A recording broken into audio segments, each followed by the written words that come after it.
Hello, and welcome to another Novum Perspective Products Content Management System and Inventory Management Software tutorial. My name's Chris, the owner and lead developer of this software. Today's tutorial is going to be basically showing you the ins and outs of setting up the inventory side of things, so making sure that your inventory is set and updated and current. And then secondly, we'll be covering the automated ordering system, as well as at the end, I'm going to show you guys how to place a manual order. So without any further ado, let's go ahead and hop into it. First thing you're going to want to do here is enter your login credentials. So go ahead and log in.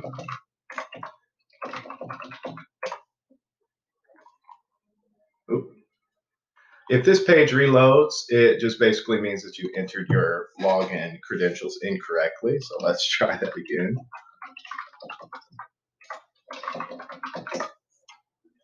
Okay, so once we've entered the correct login credentials, we should see this screen pop up. This is your main home screen. And on this page, you'll see a number of different things. You'll see the completed orders, where you can check and see how many orders were completed for the week, for today, and for the month. And you can also hover these to see that just briefly. And then some other annual statistics. Here's where you'll see certain notifications. For instance, if certain items are added to your inventory, or just to notify you that an order has been placed or been received, or that it's on the way. You'll see all that information here in this box, and you can just get rid of those when they're there by either clicking the notification or clicking this mark all as read. So what's important for you as inventory personnel is all, for the most part, going to be on this inventory page.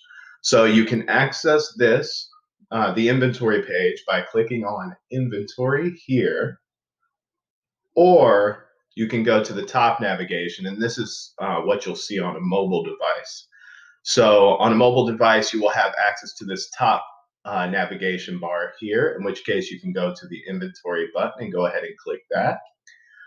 Just as a reminder, I am using a desktop. So let's go ahead and click inventory. Okay, so the next thing that you're gonna have to do is access the reports page. So to do that on a mobile device, it might look a little bit different, but the button's still the same, the icon's still the same. So click this blue box here. Okay, so the first thing you'll notice, or that I want you guys to pay attention to, is the update all button. So this is important, just to give you an idea. Once the inventory has been filled out, you can click the update all button to obviously update the system. Until then, any values that are punched in here, here, anywhere on this list are not going to be submitted. Okay? So secondly, take note of the instructions. If you ever forget, of course, there will be material linked down in the description below. So feel free to check that out. I'll plug in a PDF file for you guys to download or to click into view. It goes into a little bit more detail in regards to the specifics of how the system works. Today, I want to show you how to use it. Okay, so you can reference that if you need more information after this. But secondarily here, or primarily really, we have the instructions that come up right on the page as you open it. So if you forget how to use it, you lost the instruction PDF, or you just don't feel like accessing it, I put some quick instructions here to help you along the way. So let's go ahead and close this by clicking the close button. That'll disappear. And then what we see here is our current inventory. You can check the title there if you forget what this is. This reflects store inventory only, not the warehouse inventory. So when you guys are placing an order, just know that this number right here underneath inventory, that is what's actually in your store. So this is your store location's inventory. My system does keep track of that. So that is not, don't worry about that when you're placing an order. Just understand this is what you actually have in stock related to the system. So this may not actually be your current inventory, but that's what we're about to fix now. Okay. So moving on, in order to set the inventory, of course, it's probably important for you to have an idea of what the items are, what they're called, what they might look like. You want to make sure you can identify each item. If you need help, just ask a manager. So let's go ahead and set up the inventory for our whipped mallow whip here. So we know that's mallow whip. What we're going to do is take a look at our inventory. It says we have 32. Now let's pretend that we are searching or that we are doing our inventory now. Okay. Now we know we don't have 32 in stock. Well, let's say we have 28. How would we get that inventory down to only 28 items? Well, simply what we would do is we would plug in 4 here in the out section. Now, any number that you put into the out section in these fields that are labeled sub, that number will be deducted from this current inventory number. So whatever the system is reflecting as your current inventory will show up here, and then anything that is deducted should be put in this field. Now you can go all the way down and you can say, okay, well, regular whip topping, we actually only have 5. So I'll subtract 5 here. Let's say Reese's peanut butter. Oh, the system says we have 10, but we only have, let's say we have 6 on stock. So we'll subtract 4. And so just to give you a good idea of how that works, this number, or just to reiterate, excuse me, is this number will be deducted directly from the inventory value. So take a second, look at this first row. You'll notice the inventory is 32. We wanted to bring that down to 28, so we subtract 4. It's just that simple. Don't overthink it. So nextly, let's say we wanted to add some in. So we're just now receiving some inventory, and even though the system says we have 32, we know we're changing that to 28 by deducting 4. What we can do, let's say we received 5 of this item. So what we're going to do is we're just going to type in 5 there. So now I know I've got 5 coming in, and that's going to be added to this inventory value. And at the same time, this value will be deducted from here. Okay. Now, there is other ways around it. I don't want you to get too confused, but you can also, let's get rid of these values, change it back to zeros. Or really, we can just delete them. Any field that's left blank, the system will understand as a 0 value. So you don't have to worry about going down the line and putting zeros here. The system will understand that if this field is left blank, it is a 0. Okay, so back to this. So let's say instead of doing our sub here, we know we're just removing inventory. You could actually go in the system and say -5. And when you submit that, the system will deduct 5 from this value. Okay, it doesn't work the same in sub because in sub the system is understanding that value as a negative number already. I know that because it can come in handy in certain circumstances, but for the most part, the majority of the time, you're going to come in here and say, oh, we received 5, and you can just tab right over. Tab, oh, we're deducting 4. So 4 is out, 5's coming in. That's going to bring our total value here up to, I'll give you a second to think about it. That's right, 33. Okay. So it's just that simple.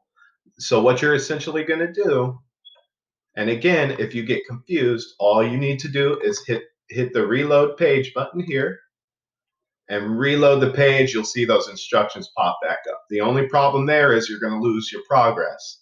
So make sure that you know what you're doing before you attempt to update the inventory, okay?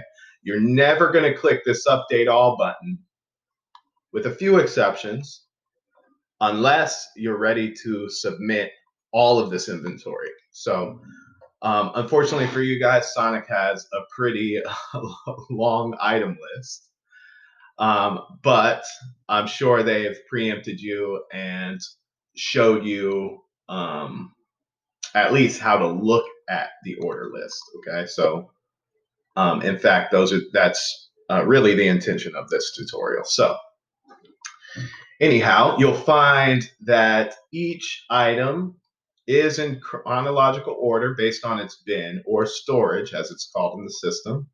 Its bin is essentially this here. So you're looking at freeze, anything that's in the freezer, dry, anything that's going to be stored in a dry area. So the shelves, cups, sauces, that kind of thing. And then you've also got chill. So chill, of course, is anything that's going to go in the fridge. So if your store is different, check with your manager. These values might change. Okay, so that's the inventory system. What you're going to do, just to go back and reiterate one more time, any inventory that's coming in that you're adding to the inventory, that value is going to go in the add input fields.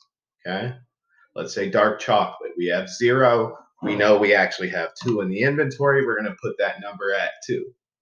Let's say cake batter fudge. Oh, the inventory says we've got 5, but we only have 3. Let's subtract 2. Okay. Oh, chocolate brownie batter cookie dough. The system says we have 8. We actually only have 7. Okay. So it's as simple as that. You'll go all the way down, filling out these as you go.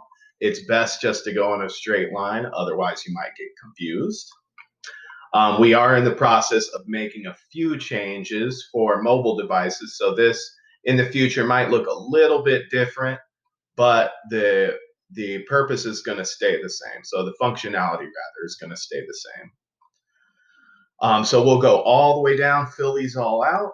And then what we'll do finally, when we're done, is we'll click update all.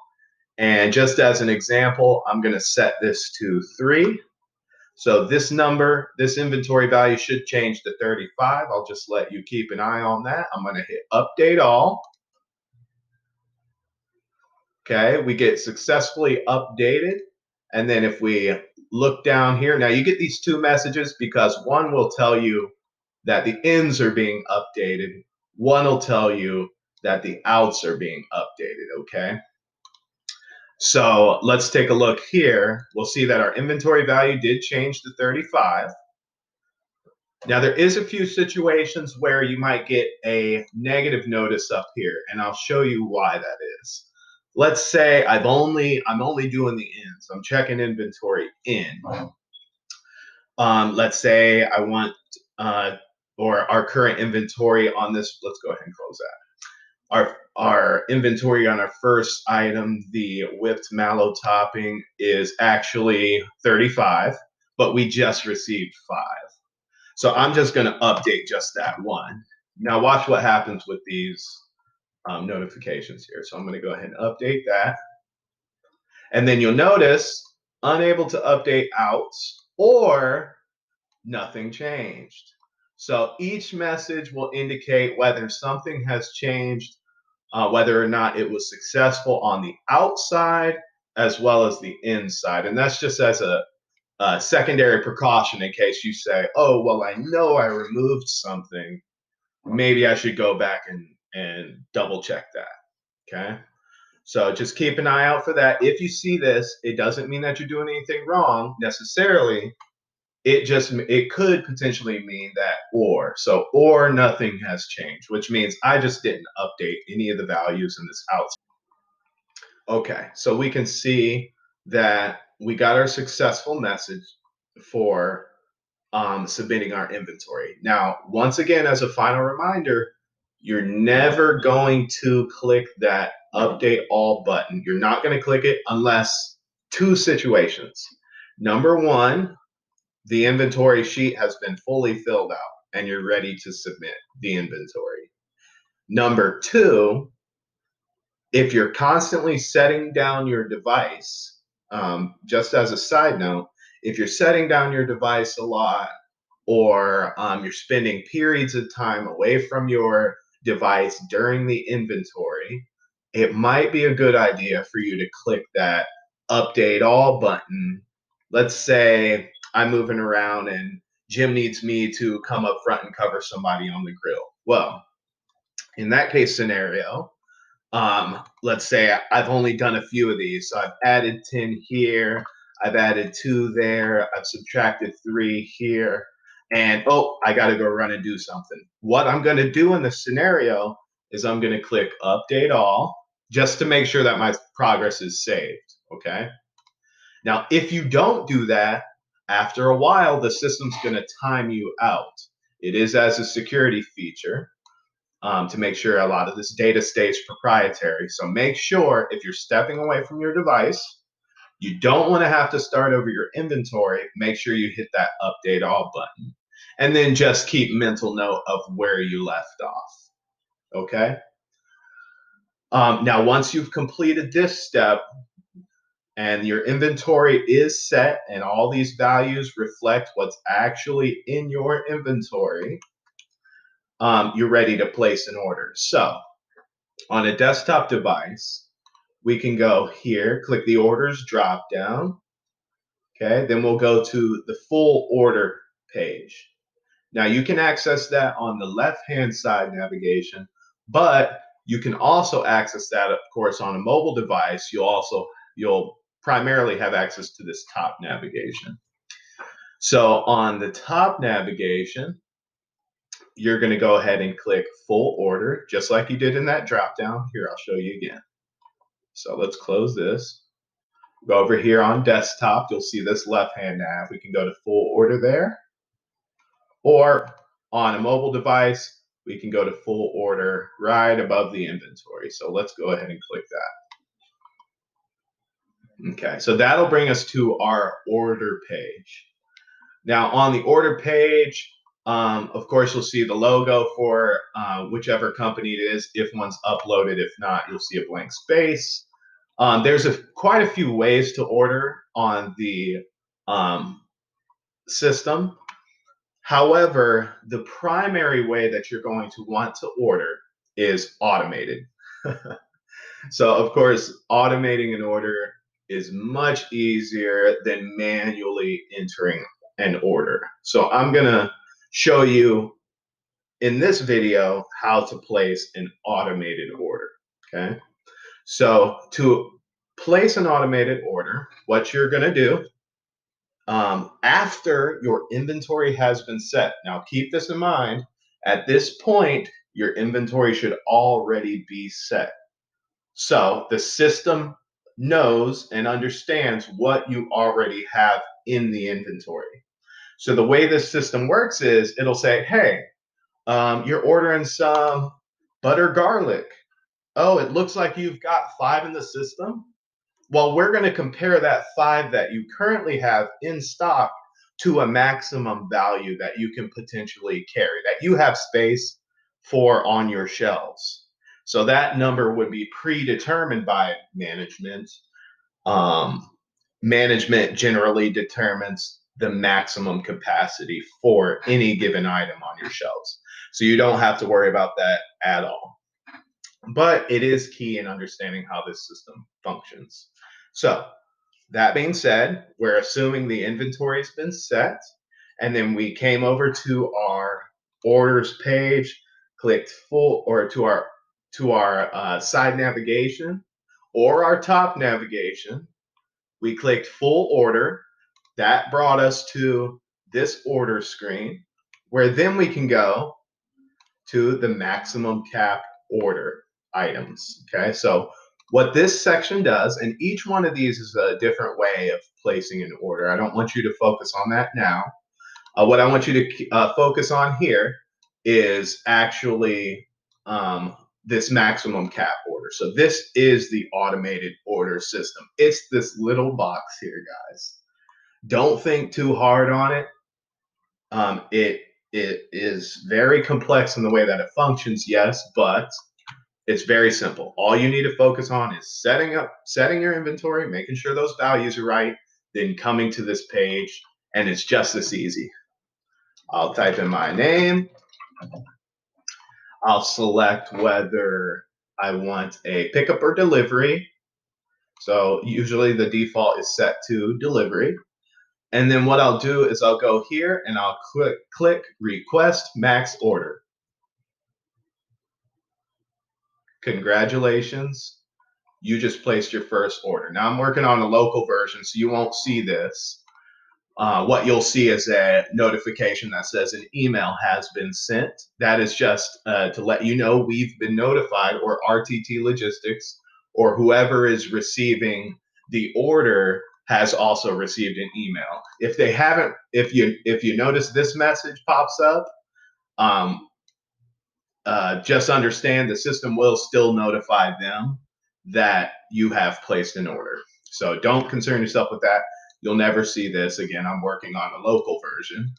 So you really won't see this message ever. But you may see this. So keep that in mind. Now, it does tell me here that my order was successfully submitted. That's the most important bit of information that you need to understand. Once your order is submitted, you are done. You can go back to your dashboard and you'll see a new notification has popped up here. A new order was placed by Sonic Wasilla. So that's who I'm actually logged in as. And so that's who the system will say is placing the order. Okay. Now, in regards to why you're typing in your name, that is so we know who physically is placing the order, not just the store location. So that about concludes the Novum Prospective Products Content Management System and Proprietary Inventory Automated Order Placing System. If you have any questions, please refer to the link in the description or to the notes that were given to you by your manager.